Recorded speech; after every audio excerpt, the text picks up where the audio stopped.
Au XIIe et au XIIIe siècle, les Templiers ne sont pas seulement des moines soldats. Ils développent aussi un système financier très organisé, souvent considéré comme l'un des premiers systèmes bancaires internationaux en Europe médiévale. À cette époque, voyager avec de grandes quantités d'or ou d'argent est dangereux. Les routes sont longues et les vols fréquents. Les Templiers proposent donc une solution pratique. Un pèlerin peut déposer de l'argent dans une commanderie en Europe, par exemple en France ou en Angleterre.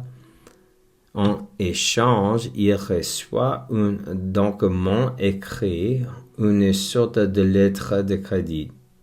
Avec ce document, il peut retirer une somme équivalente à Jérusalem ou dans une autre ville contrôlée par l'autre Templier. Ce système réduit le risque de vol et facilite les voyages.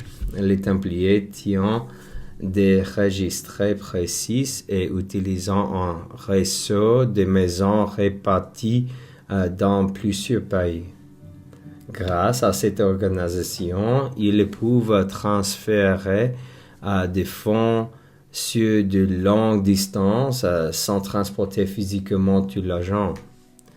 En plus de servir des pèlerins, les Templiers prêtent aussi de l'argent et des rois et des nobles.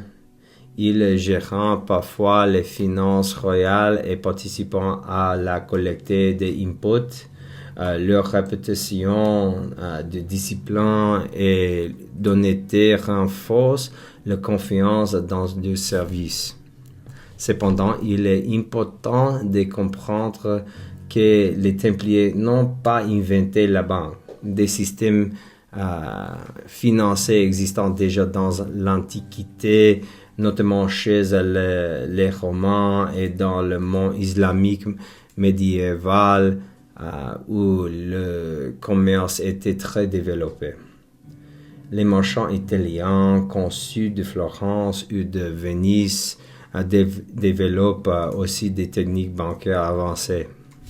Les Templiers sont donc parmi les premiers à créer un réseau bancaire international chrétien en Europe occidentale.